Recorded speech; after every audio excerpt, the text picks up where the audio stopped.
Bonjour à tous. Nous vous accueillons à la série des webinaires du GPE. Le webinaire aujourd'hui est très intéressant, qui est une pédagogie intégrant la notion du genre dans l'éducation de la petite enfance. Je suis Christine McConnell, spécialiste de l'éducation, et en particulier pour l'éducation de la petite enfance. Et aujourd'hui à Washington, mes collègues sont à mes côtés pour ce webinaire. Et nous avons préparé ce webinaire. Je suis également ravie de voir nos participants qui vont nous fournir toutes ces informations sur le sujet qui nous intéresse aujourd'hui. La série de webinaires, celui-ci en faisant partie, est la réponse du GPE aux demandes d'informations des pays, de ce partage d'informations, comment fournir davantage de connaissances pratiques pour orienter les pratiques et les politiques dans les pays pour l'éducation. Avant de commencer, quelques éléments d'intendance. Tout d'abord, je vous rappellerai que le webinaire est en direct français et anglais, interprété. Donc, si vous voulez bien parler relativement clairement pour que les interprètes puissent suivre. De plus, pour ceux qui participaient, n'hésitez pas à poser des questions selon votre expérience, questions, réponses également.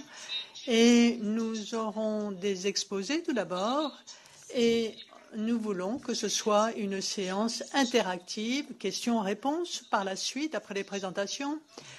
Si vous avez des questions, des commentaires, vous pouvez nous les envoyer directement. Tout d'abord, nous envoyer par texte, par YouTube, et suivre ce webinaire, et webinaire@gpe.org pour les textes. Donc, soit vous pouvez suivre en direct, soit passer par des textes. Et nous allons recevoir vos questions et nous y répondrons par la suite.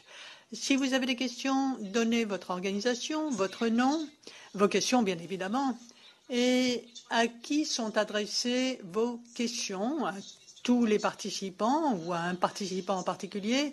Et enfin, la séance aujourd'hui est enregistrée. Si vous êtes inscrit pour ce webinaire, dans quelques jours, nous vous enverrons le lien pour pouvoir écouter, voir à nouveau ce webinaire et partager avec vos collègues. Nous allons commencer maintenant ce webinaire. Je vous présente tout d'abord nos trois panélistes qui vont se joindre à nous. Martin Woody, qui est directeur exécutif de Faraway Afrique, qui se joint à nous à Nairobi, à Namoro, GPE pour Vevo, et Tembo Moya, professeur Tembo Moya, qui vient de la Zambie et qui est conférencier.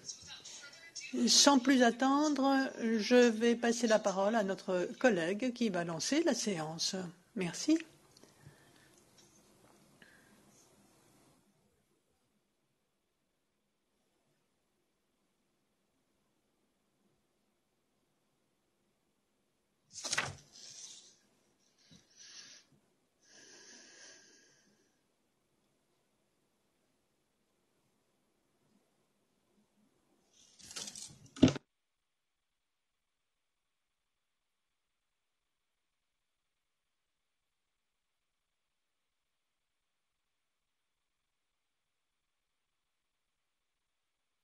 Petit problème technique. Martha, si vous voulez bien allumer votre micro.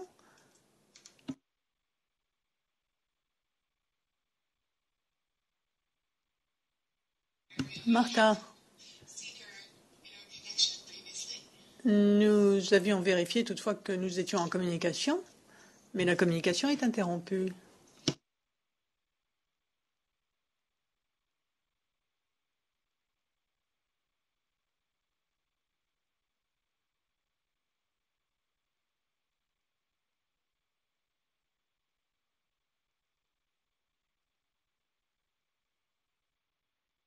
Très bien. Nous avons quelques problèmes techniques. Nous allons essayer de rétablir la communication avec Martha à Nairobi. Entre-temps, Dr Tambo, nous allons vous passer la parole, si vous voulez bien. Pas de problème. Nous allons commencer par une diapositive. Désolée, je n'étais pas tout à fait prête. Diapositive. La première diapositive. La diapositive numéro 8.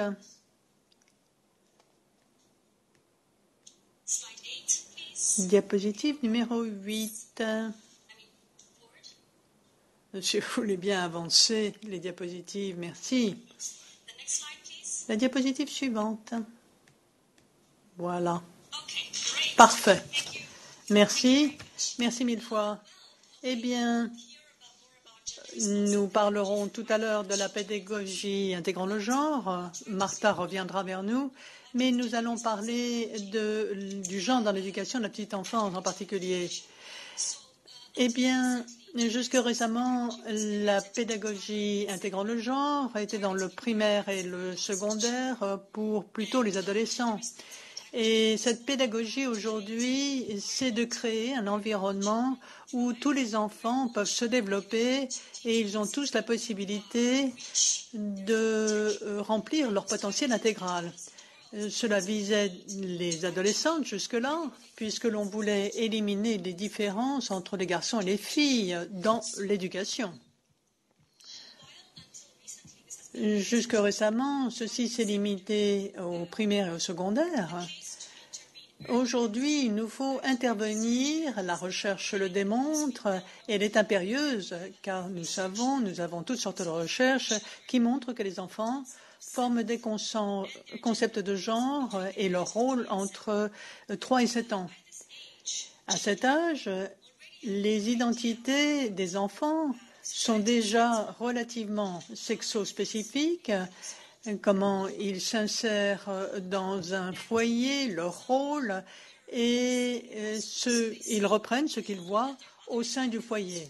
Alors, la femme, la mère fait le travail ménager, le père est en revanche à l'extérieur. Les femmes sont supposées être jolies et les hommes forts. Et c'est ce que les enfants ressentent. Les enseignants portent et transmettent leurs propres stéréotypes. Ceci influe sur le point de vue des enfants.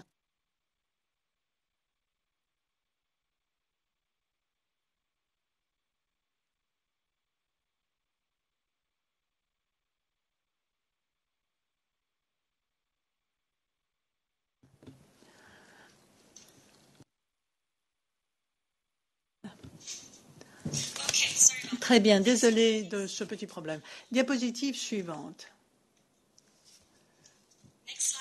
Diapositive suivante. Merci.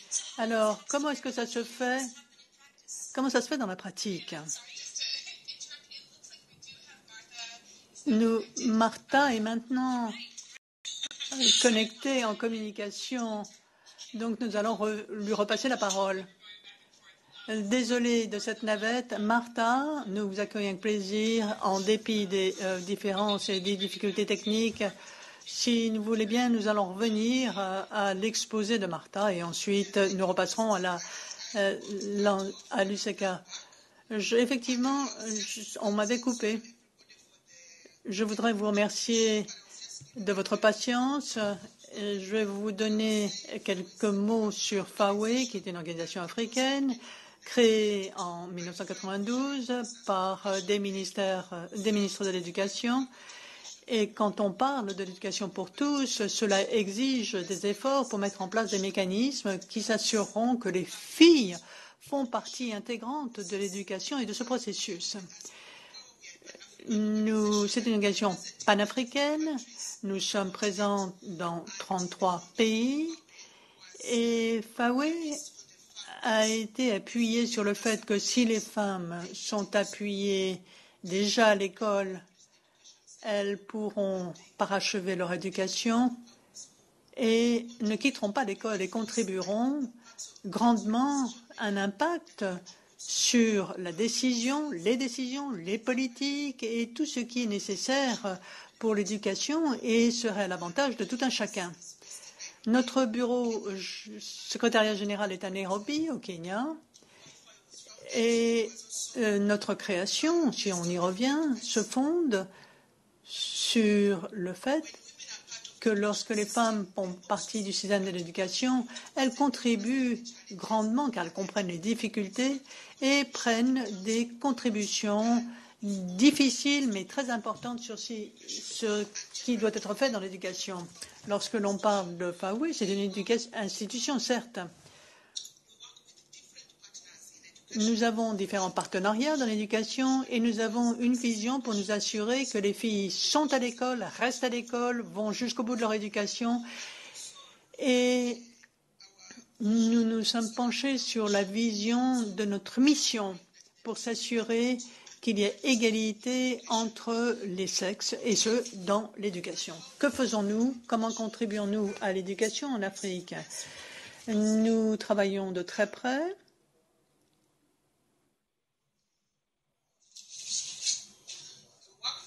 Nous travaillons de très près avec les ministères de l'éducation, les ministres pour les politiques de l'éducation, pour s'assurer que toutes les politiques répondent au genre. Nous avons travaillé et mis en œuvre ce qui doit être repris par les ministres de l'éducation si les filles doivent tirer parti de l'éducation. Et donc, c'est pour ça que c'est des modèles intégrant le genre. Tout ceci est appuyé sur la recherche que nous réalisons, ce qui circonstancie ce que nous faisons.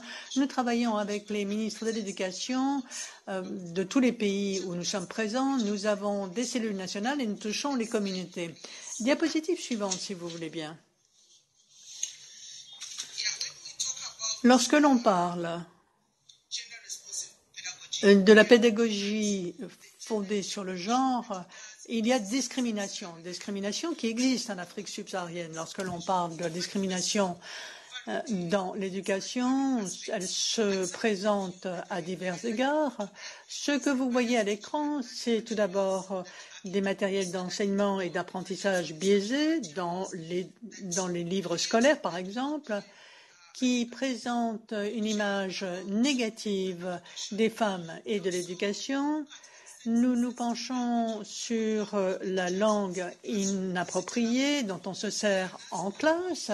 Est-ce que c'est une langue qui motive les apprenants ou pas?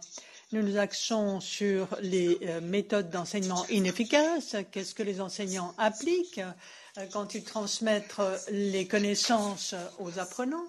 Et nous nous axons également sur le fait qu'il nous faut nous assurer qu'il y a autant de filles que de garçons à l'école, mais également sur les sujets qui sont présentés à l'école. Est-ce qu'il y a des possibilités données à tous et à toutes pour l'apprentissage dans la méthodologie? Pour les filles, par exemple, est-ce que ces méthodologies motivent et encouragent les filles pour qu'elles fassent partie du processus d'apprentissage?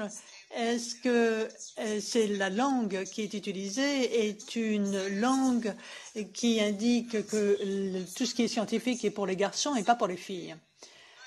Nous nous penchons également sur tout ce qui est biaisé dans le matériel d'enseignement qui ferait que les filles estiment que ce qui est offert aux garçons et pas aux filles. Et l'infrastructure également est importante dans l'école. Quelle est la structure et infrastructure qui se trouve dans l'école? C'est par exemple tout ce qui est sanitaire. Est-ce que les garçons et les filles peuvent venir toute l'année à l'école? Ou manque-t-on de sanitaire? Lorsque l'on parle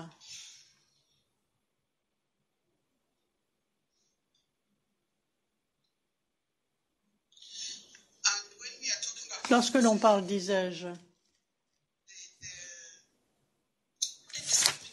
la discrimination, elle se manifeste à différents égards.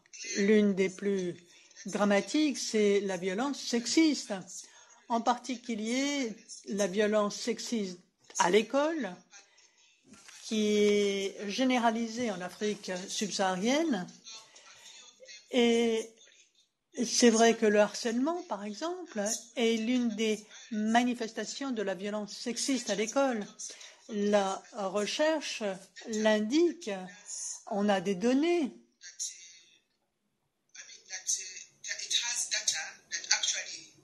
qui indiquent que le harcèlement touche les apprenants, les apprenantes. Et un autre élément qui est les châtiments corporels contre les élèves qui quittent l'école pour cette raison. Et nous le savons, il n'y a pas de protection juridique contre les châtiments corporels, ce qui fait qu'il y a bon nombre de filles qui quittent l'école pour cette raison. Violence sexuelle également, qui à l'école, entre élèves, avec les professeurs également, l'encontre des élèves. Diapositive suivante. Alors, je parle de la violence sexiste en Afrique subsaharienne. Plusieurs pays ont des difficultés. Des recherches ont été réalisées au Malawi, par exemple. L'on voit des chiffres profonds et bon nombre de filles ont quitté l'école. Le Cameroun, pareil. La violence sexiste est grave à l'école par les garçons contre les filles. Et l'on a signalé également un harcèlement sexuel et l'on s'est penché sur le harcèlement contre les élèves et nous avons des données généralisées et en particulier à l'école. Et tout ceci contribue à l'abandon scolaire des filles. Passons à la diapositive suivante, si vous voulez bien.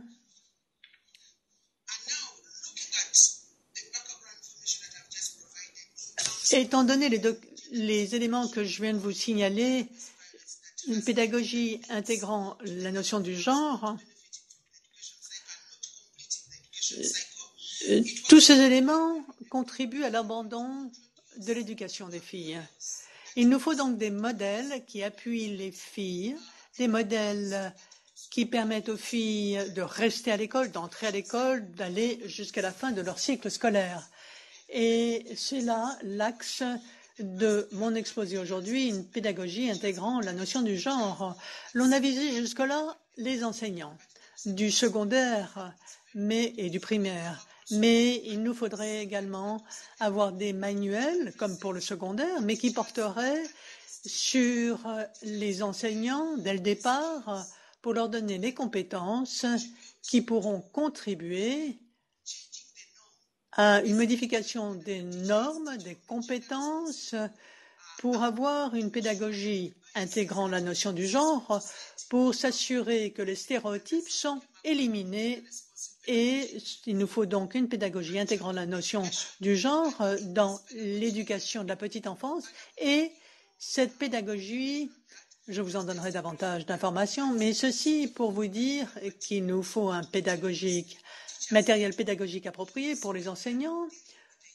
Quand il s'agit de la petite enfance, de ceux qui viennent d'arriver à l'école, ensuite des approches, des méthodes d'enseignement appropriées, la façon d'enseigner, la façon dont on présente les leçons, cela détermine les points de vue des jeunes sur les autres et sur eux-mêmes.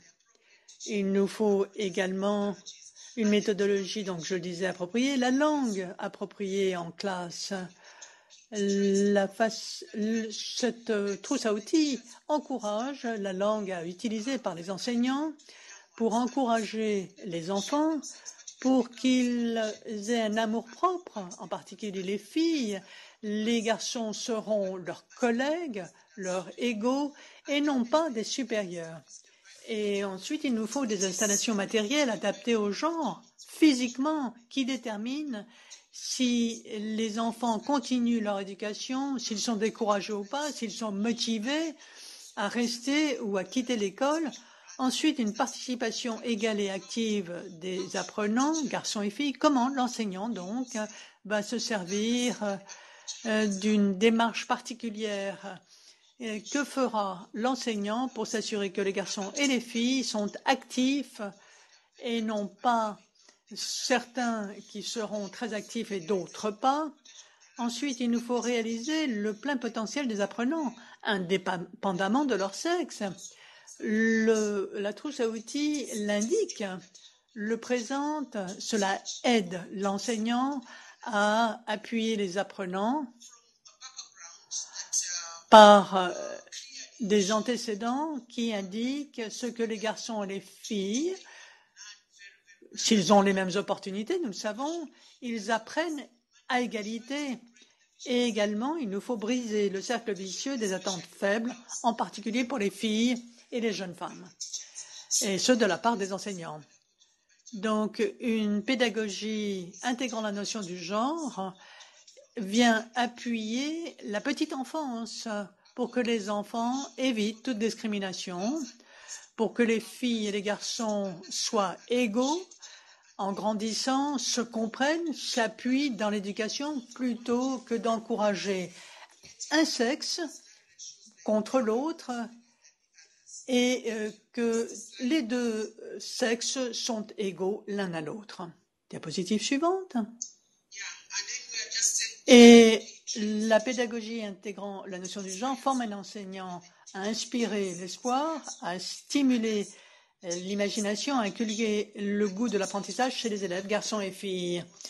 Je dis bien chez les garçons et les filles. Comme Brad Henry l'a dit, c'est là le fondement de notre pédagogie pour les enseignants, pour inspirer l'espoir, stimuler l'imagination et s'assurer que les apprenants ont le goût de l'apprentissage et que ce soit plus intéressant et apprécié pour les garçons et les filles qui sont des apprenants. Diapositive suivante, je crois que c'est Anna qui va s'en charger. Comme je viens de le dire, diapositive précédente, voici la démonstration des 6 piliers de notre pédagogie. Lorsque l'on parle des 6 piliers, l'on parle de la langue utilisée en classe, des documents pédagogiques, la méthodologie, la structure. Nous sommes axés également sur la direction de l'école qui vient nous appuyer, l'infrastructure qui est en place pour voir tous ces piliers, ce qui crée une méthodologie d'enseignement, d'une démarche de pédagogie qui permettra aux enseignants d'enseigner en intégrant la notion du genre pour les garçons et les filles. Et ma collègue va reprendre la diapositive suivante. Très bien, merci à nouveau. Donc effectivement, tout ceci s'appuie sur la science. La recherche démontre que les enfants, dès 7 ans, voient comment ils s'insèrent dans la société, quels sont les rôles qui sont escomptés, quel est le rôle à titre de jeune adulte. Il est important d'intervenir avant ces stéréotypes figés. Et les enseignants, malheureusement, ont des stéréotypes qu'ils apportent en cours. Et comment est-ce que la progression se fait dans l'éducation et dans le contact social? Diapositive suivante.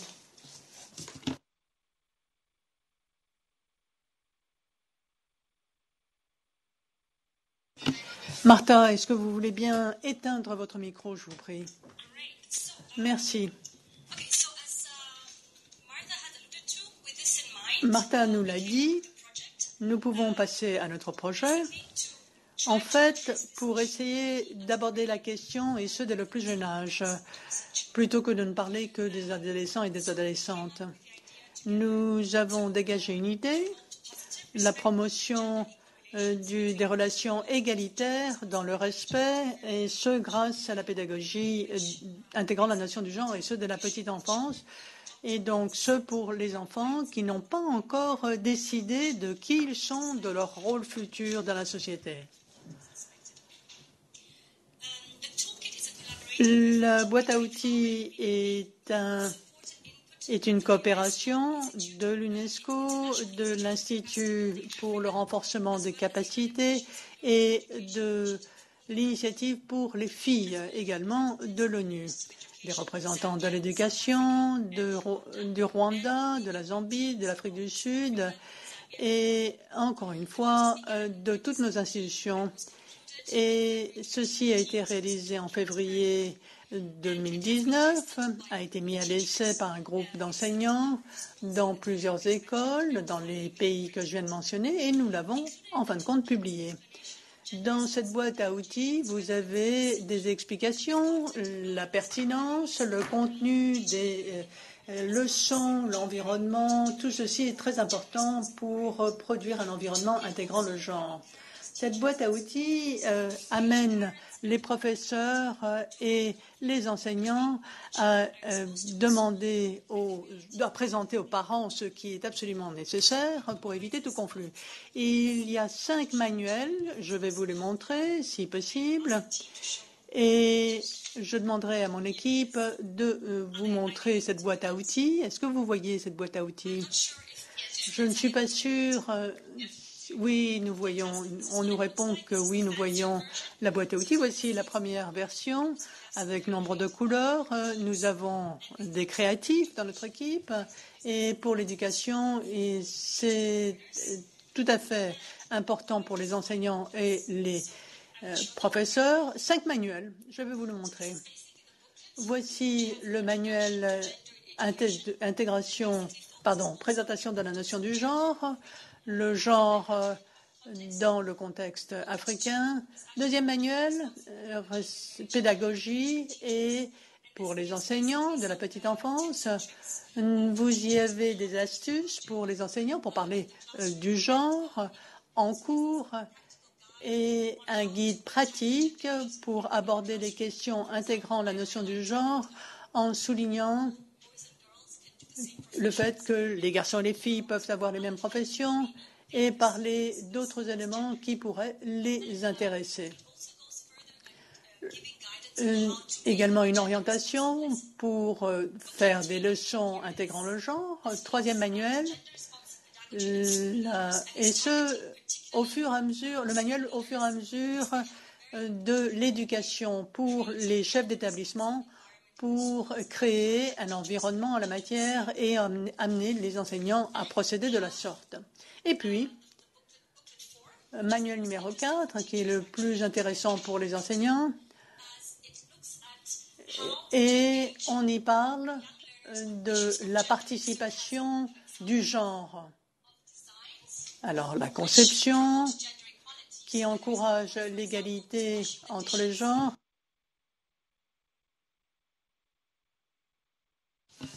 Et les filles y sont présentées à différents égards, tout comme les garçons. C'est un guide très intéressant, un document très intéressant que l'on peut photocopier et on peut s'en servir pour mieux expliquer la notion du genre. Cinquième manuel, nous avons ici des récits. On peut s'en servir pour mieux intégrer le genre encore pour les enfants. Et enfin, VVOB, nous avons le ludique ici, qui est très important pour les enfants. C'est un manuel pour des jeux, garçons et filles. Vous voyez un jeu ici qui permet à 6 enfants de jouer ensemble avec des dés et une échelle pour mieux comprendre la notion du genre, pour revenir aux différents manuels que je vous ai présentés, mais vous pouvez également jouer sans avoir lu les 5 manuels. ce qui permet de jauger votre compréhension de la notion du genre dans la pédagogie, et ceci est pour les chefs d'établissement et les enseignants. Voici ce que nous avons fait dans la pratique.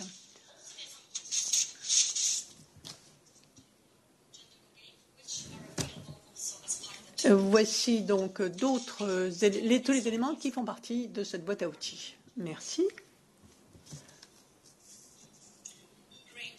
Très bien. Voici à quoi cela ressemble. Que faisons-nous maintenant? Eh bien, nous avons des plans avec le FAWE et d'autres partenaires pour voir comment est-ce que nous pouvons déployer cette trousse à outils ou cette boîte à outils. Nous avons plusieurs initiatives de capacitation pour l'Afrique subsaharienne. Nous allons lancer la chose avec une contextualisation de la boîte à outils, parce qu'il est très important que le contexte soit reflété dans notre boîte à outils. Alors, pour la Zambie, ce n'est pas forcément ce qui s'applique au Sénégal.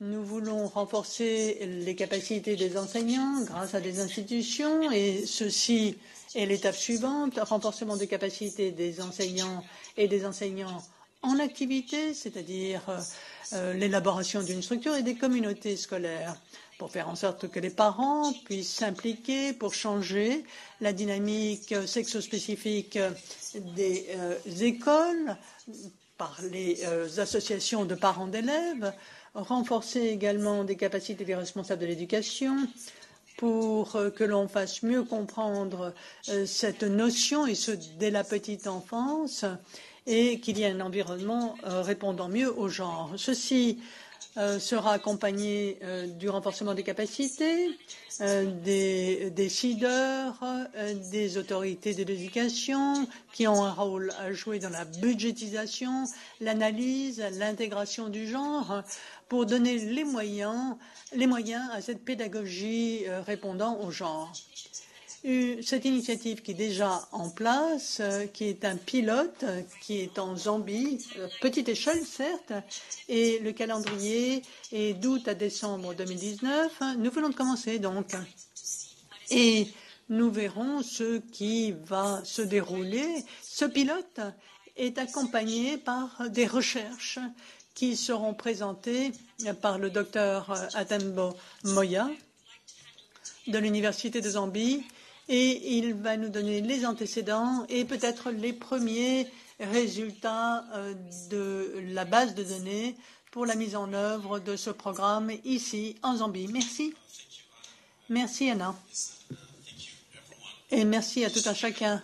Pour reprendre ce que ma collègue vient de dire, nous avons d'ores et déjà entrepris un pilote, un projet pilote, et nous avons lancé une base de référence pour mesurer l'impact de cette intervention sur les connaissances, les interventions, les pratiques des enseignants et les chefs d'établissement, et tout particulièrement pour la mise en œuvre d'une prise de conscience des stéréotypes et l'utilisation de travail de groupe répondant au genre.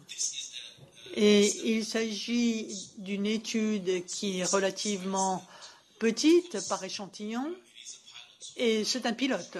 Je vous l'ai dit, nous allons essayer de mieux comprendre ce qui se passe sur le terrain. Nous avons 10 écoles. 5 d'entre elles sont des écoles d'intervention, 5 sont des écoles de contrôle. Donc l'intervention vise à présenter cette pédagogie dans ces écoles d'intervention et mesurer l'impact de cette pédagogie sur les écoles, sur les enseignants, dans ces premières écoles d'intervention par rapport aux enseignants dans les écoles de contrôle. Nous avons 5 écoles d'intervention, 5 écoles de contrôle, et nous sommes axés principalement sur 10 enseignants dans ces écoles, et dans cette école, 20 gestionnaires d'établissement ce qui fait que nous avons également 30 membres d'associations parents-élèves. Et je vais vous parler de la conception de cette étude dans quelques instants. Et en fait, c'est en Zambie centrale, Chiwambo. C'est une circonscription particulière. Diapositive suivante. Diapositive suivante. Merci mille fois. Diapositive précédente. Voilà. C'est là la diapositive que je voulais. L'étude elle-même est en 4 phases. À l'heure actuelle, nous sommes en première phase, qui est la base de référence, intervention par rapport au contrôle. Et ça, c'est l'axe de l'exposé que je vous fais maintenant. Cet après-midi à Lusaka, il va y avoir une intervention. Il y a une intervention qui va être mise en œuvre par VVOB. Et le partenaire de recherche, c'est-à-dire l'Université de Zambie, va revenir en mi-parcours et ensuite réaliser une évaluation finale. Vous le voyez sur la diapositive, c'est ainsi que ça va se passer. J'aimerais maintenant vous présenter les premiers résultats qui sont ressortis de la base de référence réalisée. Diapositive suivante. Merci. Nous avons tenté, comme je vous l'ai dit tout à l'heure, nous vous avons parlé des participants qui sont des enseignants, des chefs d'établissement et les membres des associations de parents d'élèves. Nous avons fait participer les enseignants, les chefs d'établissement. Je vais vous donner les premiers résultats. Diapositive suivante. Merci. J'ai vu que certaines diapositives sont dissimulées les unes derrière les autres. En ce qui concerne les enseignants ont signalé qu'ils étaient conscients des rôles du genre et de leur point de vue personnel sur le genre. Et ils nous ont dit qu'ils en parlent avec d'autres. Ils en discutent avec les autres enseignants, les apprenants, bien certes, mais les membres de la communauté également. Et par exemple, à l'église, s'ils vont à l'église. Alors, la pratique de cette pédagogie, eh bien, on a vu que lorsqu'on demande aux enseignants s'ils ont des opportunités, qu'ils les produisent de pédagogie, ils le font. Et ceci en affectant des tâches, des devoirs et en mélangeant les garçons et les filles. Ce qui fait que les enseignants estiment qu'en ayant des garçons et des filles dans un même groupe, cela donne la possibilité d'un enseignement répondant à la notion du genre. On leur a demandé également si, dans les conversations, ils parlent du rôle des garçons et des filles. Et ils nous ont dit que oui, et qu'ils expliquent le concept des rôles sexo spécifiques, tout particulièrement dans les tâches qui sont affectées aux apprenants, par exemple. Lorsque des activités sont affectées aux apprenants, c'est là l'opportunité pour les enseignants d'expliquer les rôles des garçons et des filles. Nous avons observé des variations, j'y viendrai tout à l'heure quand je vous donnerai les conclusions des résultats, car certains enseignants nous ont dit que non, ils n'avaient pas procédé ainsi avec des motifs. Ils ont donné des exemples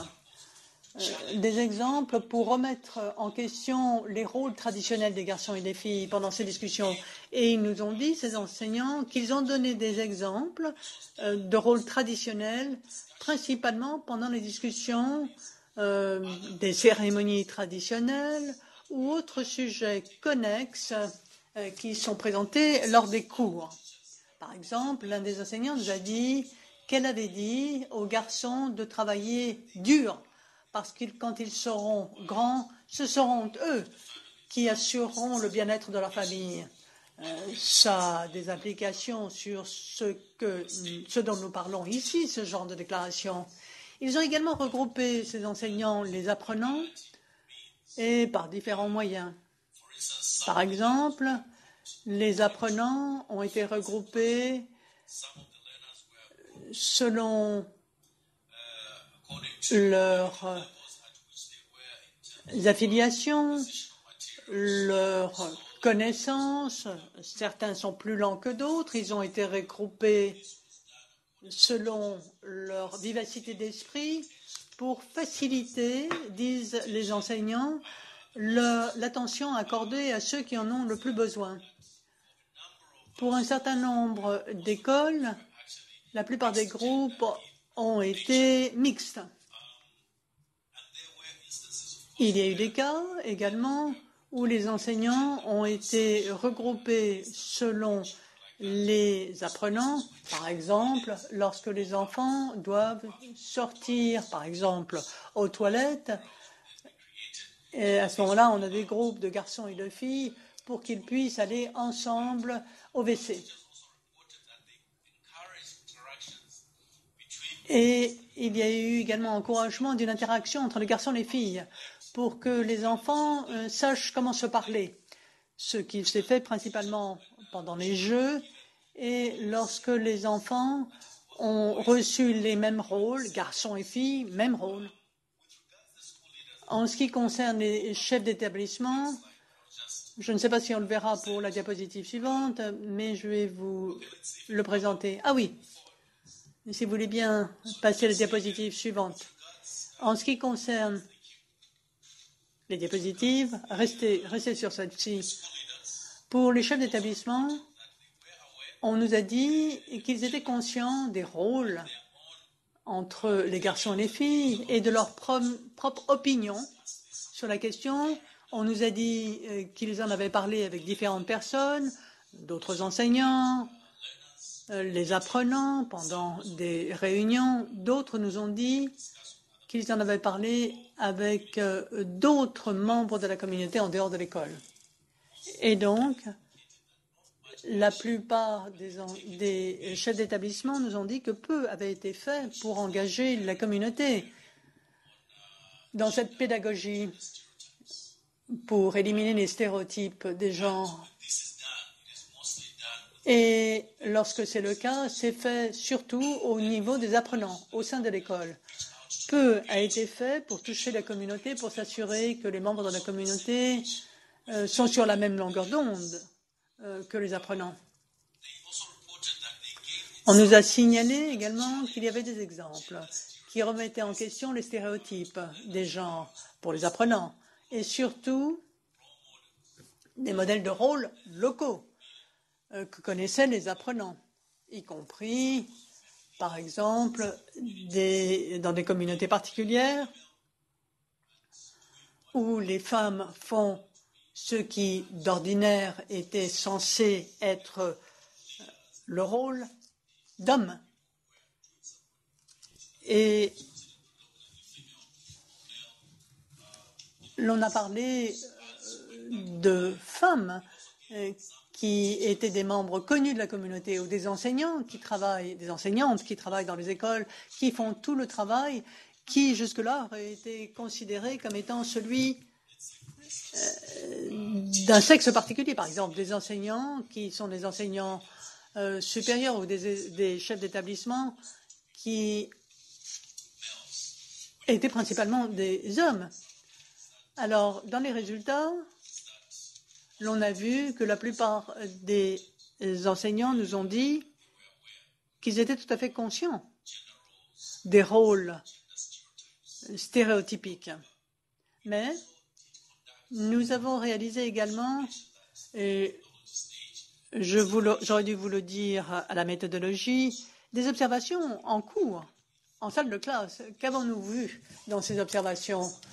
Et qu'il y a des variations par rapport à ce que les enseignants eux-mêmes nous avaient dit. Même si les enseignants nous avaient dit qu'ils essayaient de remettre en question les stéréotypes, pendant les cours, ce que l'on voit, c'est que la plupart des enseignants, en fait, même s'ils voyaient des comportements chez les enfants qui étaient stéréotypiques ou figés, la plupart des enseignants ne les ont pas remis en question. ces stéréotypes entre leurs élèves, leurs apprenants.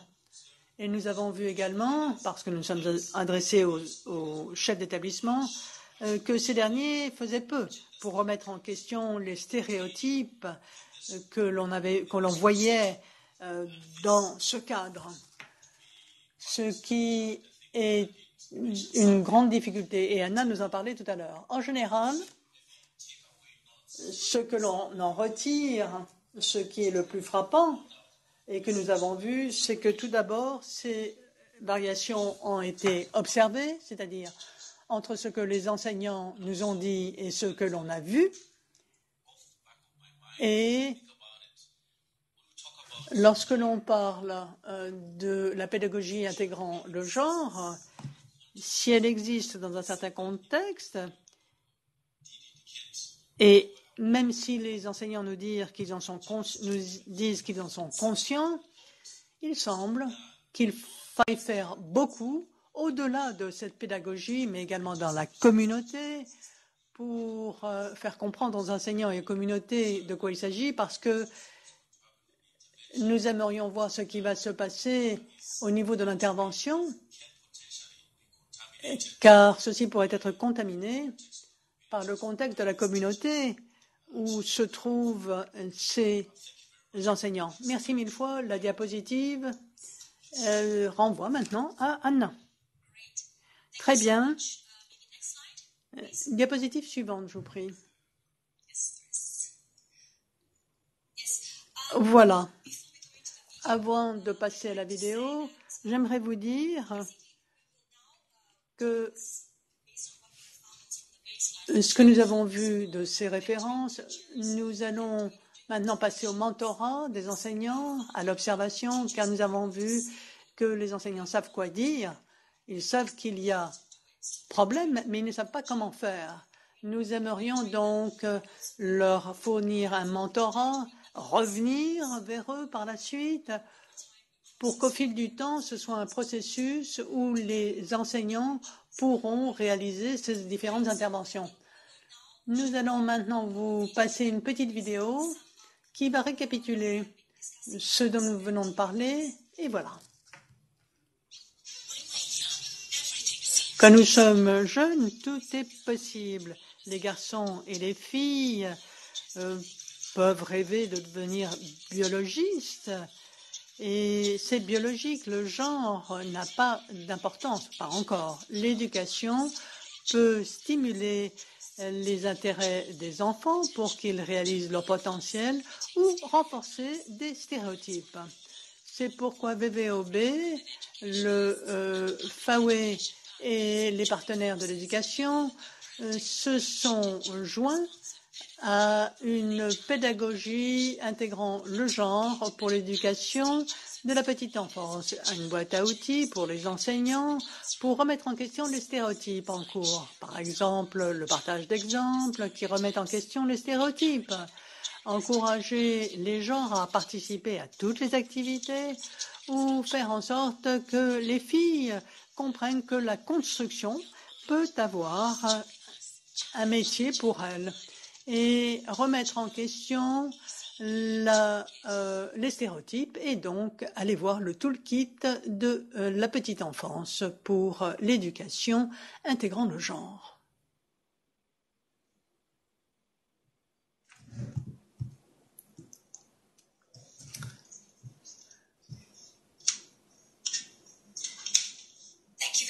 Merci mille fois. Et nous repassons la parole à nos collègues. J'aimerais vous dire que nous souhaitons partager avec vous nos expériences, si vous le souhaitez également, pour la mise en œuvre de cette boîte à outils.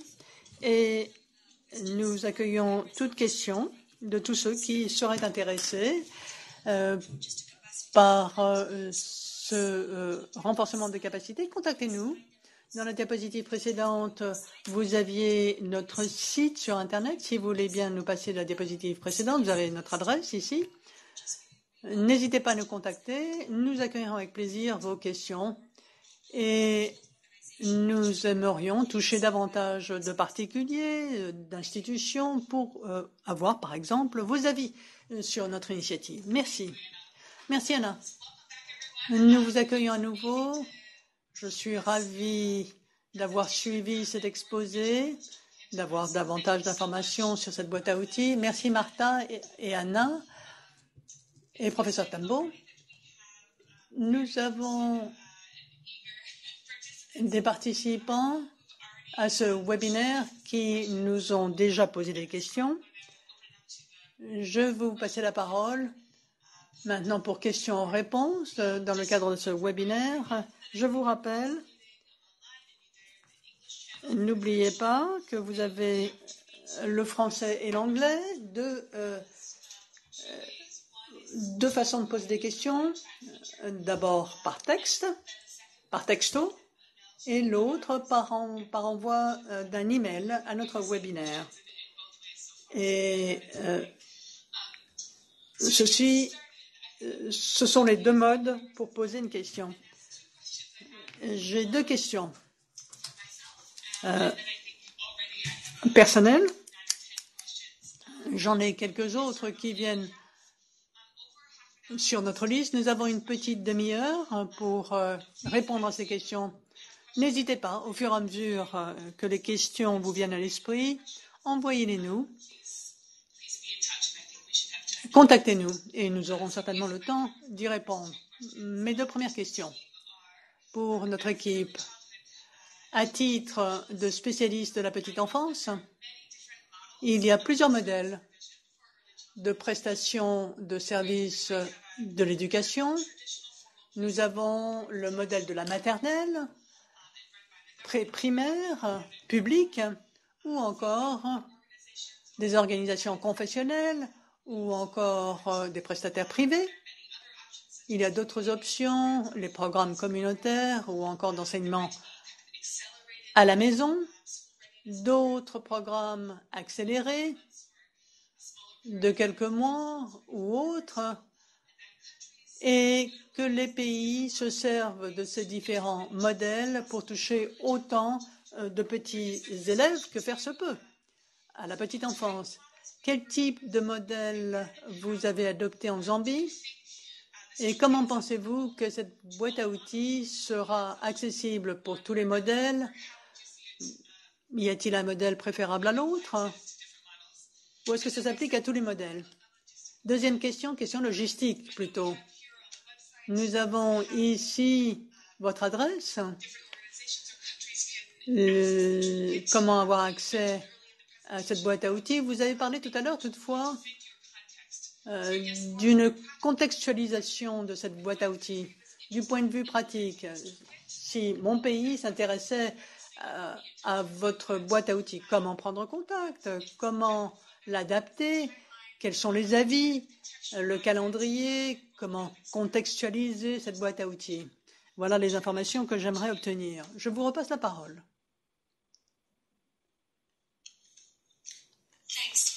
Merci. Le modèle de la Zambie, c'est le seul qui existe à l'heure actuelle. Je vais commencer et ensuite le professeur complétera. Il y a différents types d'écoles. Écoles privées pour la petite enfance, qui sont la grande majorité en Zambie. Mais pour notre exercice, pour ce projet de la mise en œuvre, nous avons 30 zones urbaines, périurbaines, rurales, des écoles communautaires ou des écoles publiques qui ont lancé ces premières maternelles, si vous voulez. Ce sont des écoles qui modélisent, mais qui ne reçoivent pas de financement.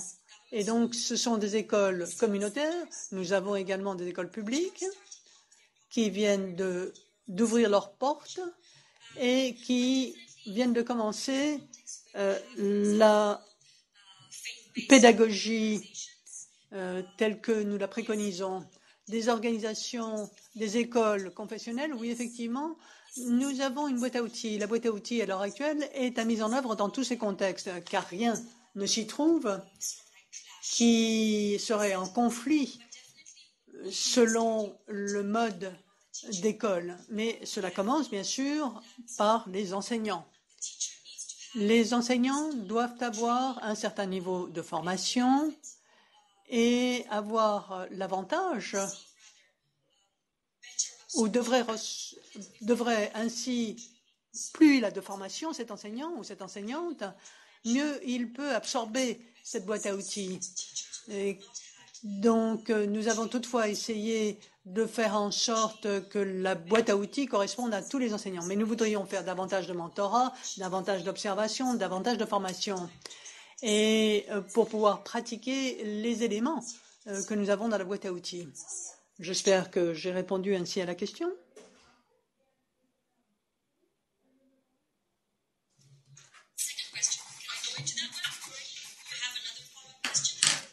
Autre question? Non, allez-y. Bien. Pour la logistique, oui, effectivement, la boîte à outils est à disposition en ligne et nous avons déjà tenté la contextualisation, par exemple pour le Vietnam. Nous ne vous l'avons pas dit tout à l'heure, mais nous avons déjà fait une adaptation pour un pays qui n'est pas un pays africain. Et nous avons fait une traduction de cette boîte à outils. Nous avons adapté certains éléments. Le terme genre en Afrique subsaharienne, ça n'est pas la même chose que ce que l'on voit en Asie. Donc, nous avons modifié le texte pour cette terminologie. La plupart des questions, toutefois, pour les opportunités égales pour les garçons et les filles, s'appliquent à bon nombre de pays en développement. Donc, la dynamique est la même.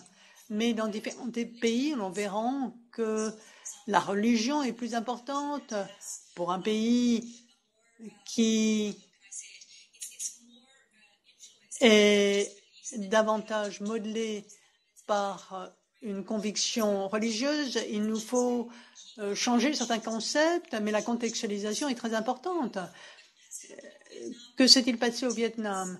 Ça a été relativement vite que de faire cette adaptation selon l'environnement, mais c'est complètement différent en termes de langue, en termes de genre et de système d'éducation également. Merci, Anna. Alors, maintenant, les questions des participants. Je vais vous poser la question directement toutefois. La question est la suivante. Est-ce que la religion peut optimiser la discrimination entre les genres? Comment aborder la question?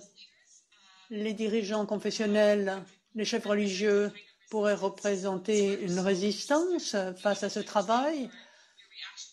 Quelle est votre réaction à cette question? Et combien la religion est un facteur dans les sites où vous avez réalisé des pilotes, des projets pilotes? Alors, c'est davantage une question de culture pour les pilotes. Ça, c'est la religion et la culture, bien sûr, sont bien souvent en analogie. Donc, c'est des environnements conservateurs, traditionnels, des communautés où il y a culture, des normes qui sont de longue date, mais nous voulons donner la possibilité à tout enfant de se développer, quelle que soit la religion.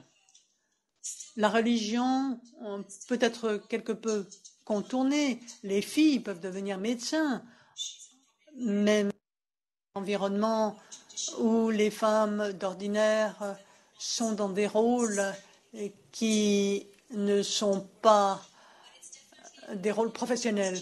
Mais c'est une question très pertinente et au fur et à mesure de notre projet, nous allons voir comment est-ce que nous allons pouvoir intégrer ces éléments. Mais quelle est la question que nous essayons d'aborder? Eh bien, c'est comment est-ce que nous pouvons changer la façon dont on voit le rôle des femmes. Et ce, dès le départ. Si on peut changer la dynamique de l'école, de voir comment est-ce que les enfants peuvent faire davantage parce que les communautés, selon leur communauté, mais c'est vrai que c'est un processus très long qui va demander l'engagement des familles, y compris des dirigeants. Et c'est ce que mon collègue vous a dit tout à l'heure, c'est le rôle des dirigeants confessionnels pour la mise en œuvre de ce programme. C'est absolument important. Il nous faut toucher ces chefs religieux dans le cadre de la communauté. Oui, effectivement. Donc, effectivement, la religion a été soulevée comme question. C'est quelque chose que nous avons saisi, effectivement, et nous avons prévu la chose pour la phase suivante de notre étude pour essayer de l'intégrer. Mais la religion et la culture sont tout à fait intégrées entre elles. La religion se manifeste dans la culture et vice-versa. Il y a interaction entre les deux. Et nous avons bel et bien prévu de voir que la religion peut jouer un rôle dans la vie des élèves. Et je vous l'ai dit tout à l'heure, comment le genre existe dans ce contexte, donc culture, religion, comment les interventions. Nous avons besoin des deux.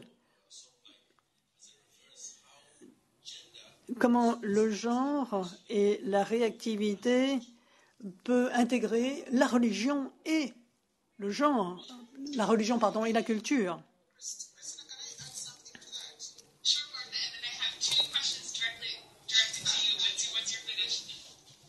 Nous avons deux questions. Je voulais revenir sur la religion pour dire simplement que nous allons nous appuyer sur les enseignements tirés de ce que nous avons fait dans la pédagogie pour le secondaire et le primaire. La religion a été l'une des questions qui effectivement pose problème ou difficulté, mais elle a été abordée, cette question. Nombre de stratégies ont été présentées et l'une d'entre elles étant l'application des chefs religieux, c'est-à-dire pour qu'ils comprennent ces derniers l'importance de la pédagogie, savoir combien il est important que les filles aillent à l'école, qu'elles aient la possibilité, les mêmes possibilités que les garçons, car l'une des questions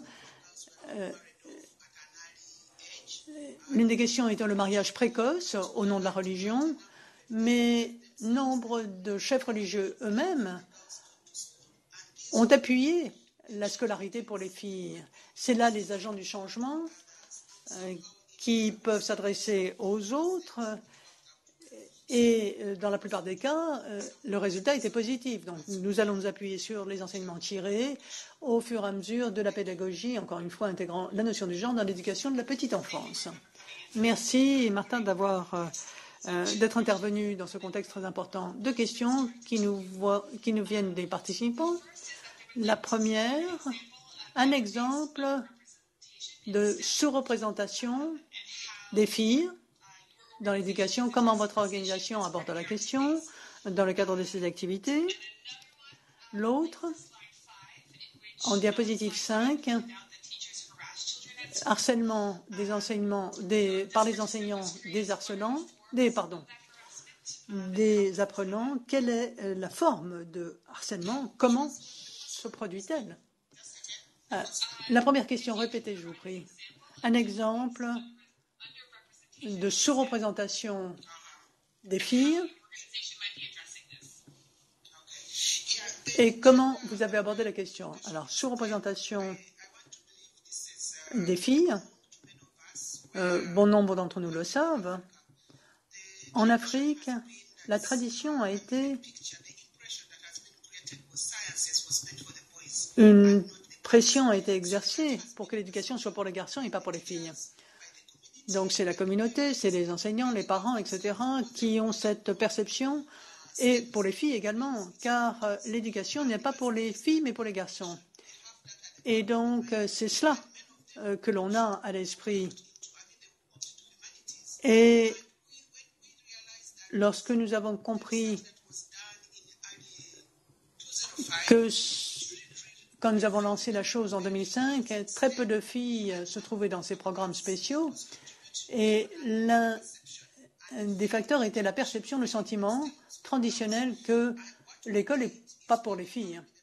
Et nous avons lancé un programme dans STEM qui encourage les filles à s'inscrire à STEM. Et nous avons renforcé les capacités pour les enseignants pour avoir cette pédagogie, cette méthodologie intégrant le genre, ce qui est assez complexe. Et donc, là où c'est difficile, on pense que c'est pour les garçons et pas pour les filles. Mais nous avons encouragé les enseignants pour utiliser des exemples vivants d'enseignement, abstraits, des expériences vivantes, ce qui a motivé davantage de filles qui ont décidé de suivre un enseignement scientifique. Nous avons des clubs également dans les écoles. Les filles doivent comprendre qu'elles peuvent y participer. Et ceci a motivé les filles. Nous avons des modèles de rôle, des femmes qui ont réussi dans les sciences.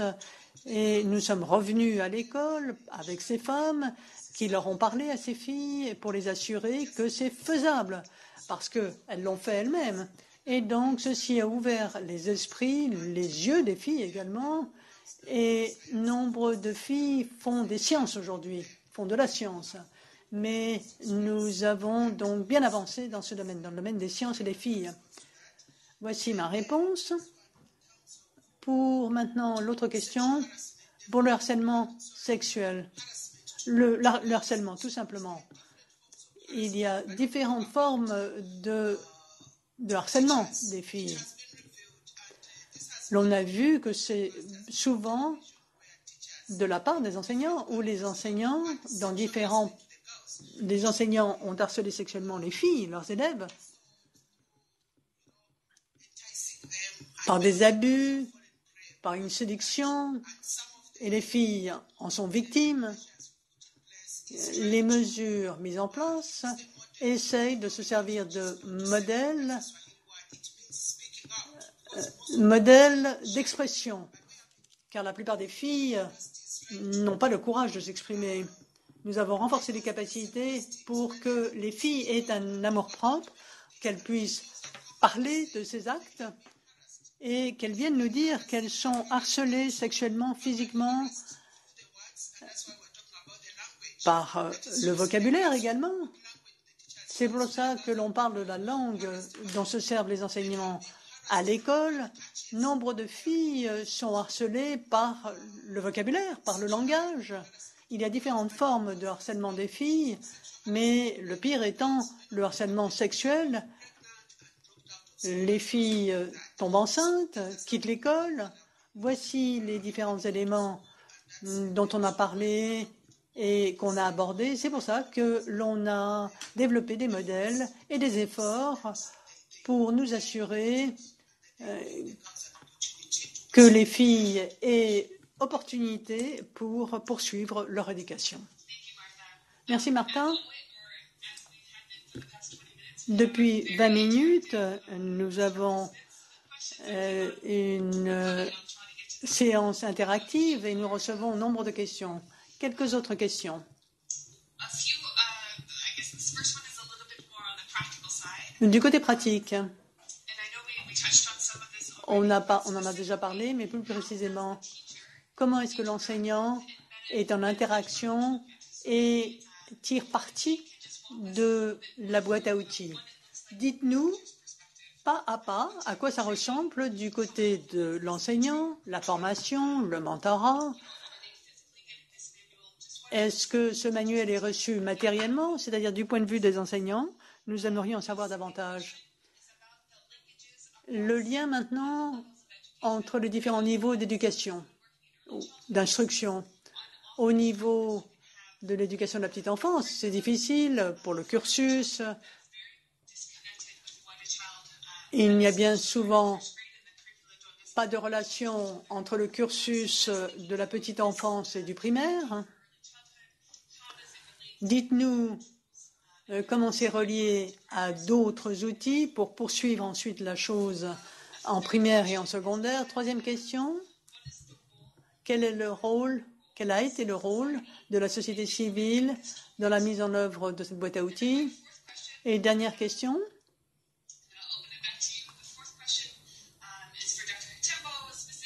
Pour le professeur Tembo en particulier, quels ont été les résultats les plus surprenants de la base de référence dans votre travail?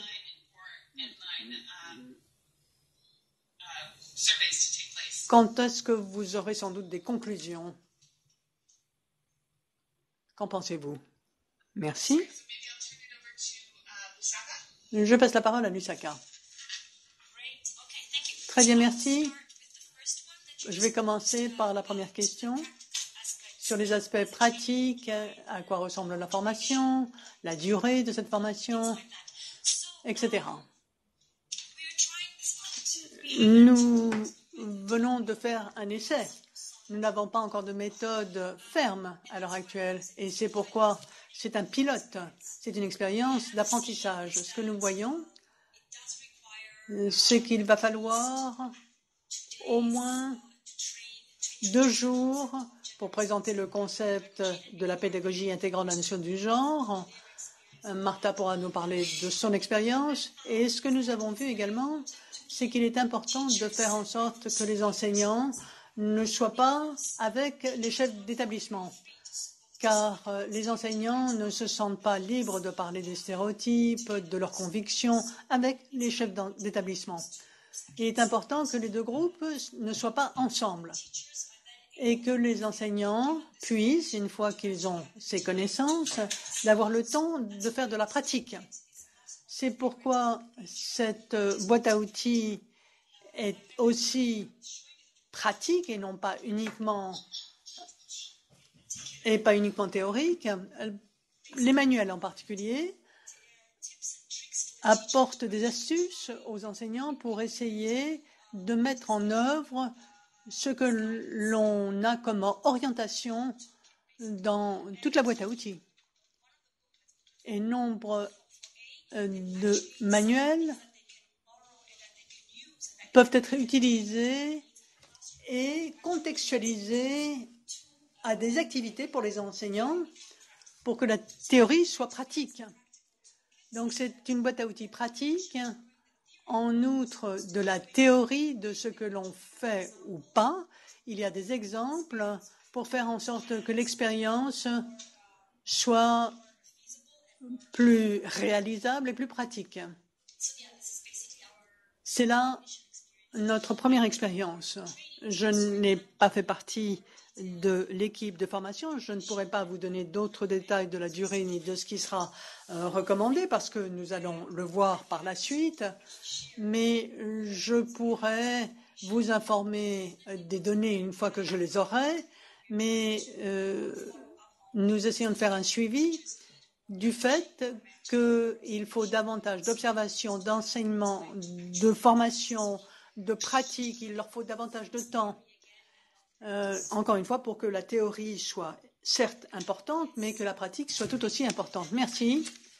Et Martha pourrait mieux répondre à la question sur le niveau d'éducation, à moins que vous ne vouliez ajouter quelque chose pour la première question. Non, je vous remercie. Non.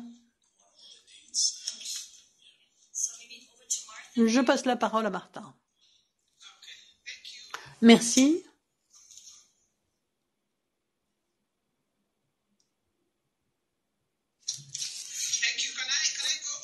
Est-ce que je peux prendre la parole? Oui, allez-y, Martin. Très bien. Avant que d'arriver au lien entre les différents niveaux d'éducation, pour la pédagogie, le nombre de jours, enfin, pour l'expérience que nous avons, nous, par rapport à la formation pour le primaire et le secondaire, les 2 niveaux sont différents, mais ce sont différents niveaux, bien sûr. Mais pour les enseignants qui sont déjà en activité, la formation est nécessaire sur 3 à 5 jours. Comment ça se passe? La démarche est la même que ce que nous faisons pour l'autre, la formation des formateurs, donc formation des formateurs, et donc ceux qui ont été formés peuvent former leurs collègues dans les écoles. Mais nous pensons également un travail avec les ministères et les centres de développement des cursus pour relier cette boîte à outils dans l'enseignement pour les enseignants. C'est-à-dire que les enseignants passent par les écoles normales, ils acquièrent les compétences, comment aborder les enfants, comment les encourager, comment enseigner, comment être réactif en général, et le lien aux différents niveaux d'éducation, je crois que cela explique pourquoi il est nécessaire à nos yeux qu'il y ait une pédagogie intégrant la notion du genre dans l'éducation de la petite enfance, car l'éducation commence dès le départ et va à différents niveaux. Si les enfants sont à la petite enfance et qu'ils font face à une pédagogie intégrant la notion du genre, ces enfants-là seront réactifs au genre à différents niveaux d'éducation au fur et à mesure du primaire et du secondaire. Et donc, nous voulons former les enseignants pour qu'ils forment les enfants dès le départ, et non pas au primaire, au secondaire, mais dès le départ, ce qui aura une incidence sur le primaire et le secondaire. Si, quand ils arriveront, ces enfants, au primaire, ils auront déjà cette notion du genre et non stéréotypée, et que tout le cycle sera plus fluide, qu'il y ait donc lien entre les différents niveaux d'éducation. Donc la petite enfance, le primaire, le secondaire, pour que dès le départ, il y ait l'intégration du genre dans la pédagogie. J'aimerais maintenant compléter ce que Martha vient de nous dire. Les chefs d'établissement, eh bien, nous espérons également que l'intervention sera à l'avantage non seulement de la petite enfance ou de la maternelle. Dans notre contexte, ces écoles sont déjà, les maternelles sont déjà dans le primaire, mais que l'intervention pourra toucher tous les enfants. Nous espérons donc que l'intervention va se propager pour les autres classes et faire participer la communauté scolaire pour que c'est un effet de propagation. Et les enseignants également font de la promotion, donc ils seront en activité ou sont stagiaires, et que nous aurons de plus en plus un groupe d'enseignants qui sont conscients de la pratique, de la pédagogie intégrant la notion du genre pour que ce soit positif pour les enfants et qu'il y ait un effet au niveau primaire, bien sûr, mais au niveau du présecondaire également. Eh bien, je crois qu'il y avait deux questions qui m'ont été posées. Les résultats les plus intéressants à partir de la base de référence. Et l'autre question étant, quand est-ce que nous aurons donc l'évaluation en mi-parcours et la conclusion? Alors, nous espérons qu'à la mi-octobre, c'est-à-dire dans 2 ou 3 semaines, nous reviendrons sur l'évaluation à mi-parcours et fin novembre pour avoir l'évaluation finale. Ça, c'est le calendrier que nous prévoyons pour lancer ces activités à ces différentes dates et préparer les documents. Et puis, quels ont été les résultats les plus intéressants ou les plus surprenants plutôt de ce sondage? Ce qui me frappe davantage, c'est la contradiction entre ce que les enseignants nous disent avoir fait et ce que l'on voit que les enseignants font. C'est ce que je vous ai dit dans l'exposé. Les enseignants nous ont dit qu'ils étaient conscients des stéréotypes garçon-fille ou comment ils appliquent notre pédagogie, mais en observation dans les salles de classe, nous avons vu en revanche qu'ils avaient quelques difficultés, grosses difficultés en fait, pour appliquer la pédagogie intégrant la notion du genre, alors qu'en fait, ils appliquent les stéréotypes, ils les soulignent, une enseignante a dit aux garçons, vous devez travailler plus fort que les filles parce qu'un jour, vous serez un chef de famille. Et d'autres enseignants ont posé des questions aux garçons. Pourquoi tu pleures? Les garçons, ça ne pleure pas. Et tout ceci renforce le stéréotype garçon-fille, mais les enseignants ne le comprennent pas forcément qu'il renforce le stéréotype. Et ceci a des implications profondes. Il nous faut revenir à la question de la religion également et de la culture, c'est-à-dire la culture est enracinée, culture contextuelle en fait de ces enseignants et combien il est difficile pour ces enseignants de faire ce qu'ils devraient faire et ce qu'ils ressentent. Et l'un des éléments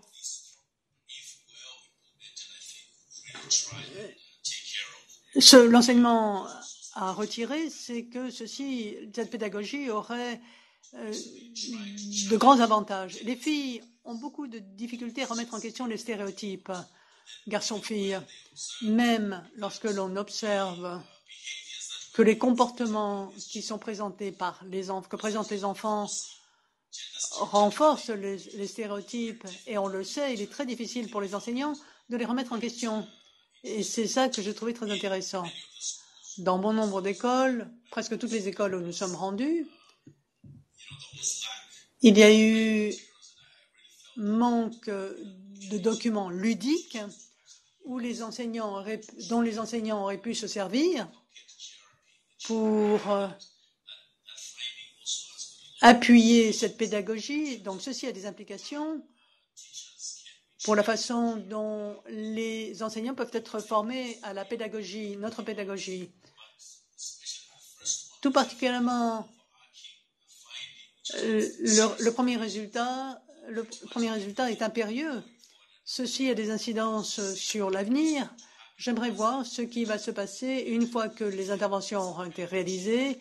Y aura-t-il des changements, des variations en ce qui concerne les pratiques des enseignants quant à la pédagogie intégrant le genre? Merci. Il nous reste quelques instants. Une dernière question, mais il y en a bien d'autres toutefois. Si vous avez des questions, envoyez-les-nous au webinaire.gpe.org.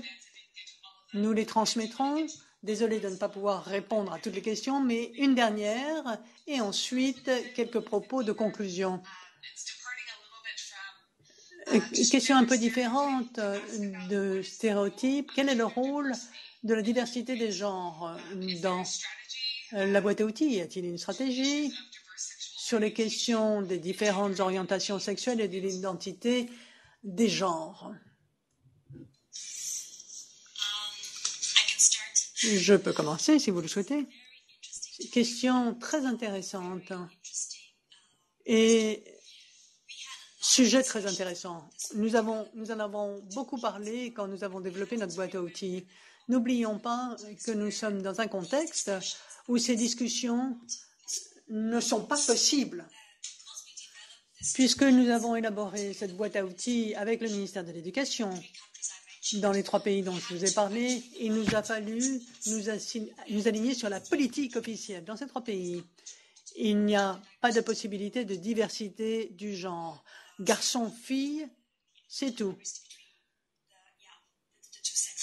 Donc il n'y a que 2 sexes qui sont reconnus dans ces pays. Mais on en a beaucoup parlé pour l'Afrique du Sud, où cette identité existe. La contextualisation pour l'Afrique du Sud sera d'incorporer ces différents éléments. Si la boîte à outils est contextuelle, il ne faut pas l'oublier. Si on veut s'en servir avec les enseignants, le secteur public, dans un contexte où on opère, il faut l'aligner sur les réalités de terrain et certains éléments ne sont pas toujours acceptables selon le contexte. Tout à fait, vous l'avez bien dit. C'est une question extrêmement délicate. Ainsi que Anna l'a dit, il faut que cela procède dans la prise de conscience, que toute perception ou divergence de ce qui est accepté dans le contexte, ça pourrait être un problème. Et ne pourrait donc pas recevoir l'appui du ministère, du secteur public, ce qui est absolument essentiel pour s'assurer que ce programme est réalisé et appliqué dans un contexte des plus larges. Si c'est le cas, vous verrez que tout ce processus peut être bloqué. Pour conclure sur la question est une question d'opportunité, d'égalité des opportunités. Chaque enfant devrait recevoir la même opportunité pour jouer, pour apprendre et pour avoir un environnement sécurisé, quelle que soit l'orientation sexuelle de l'enfant. Et c'est là notre principal message. J'ajouterai tout simplement du point de vue de l'étude, que quand nous sommes sur le terrain, et nous allons y retourner, il est très clair pour les participants et les répondants que nous ne sommes pas là pour modifier quoi que ce soit. Ce que nous voulons, c'est savoir dans la pratique, dans les attitudes, dans les connaissances, qu'en est-il de l'intégration de la notion du genre. Merci. Quelques propos de conclusion. Je repasse la parole à Martha pour voir si elle souhaite ajouter quoi que ce soit.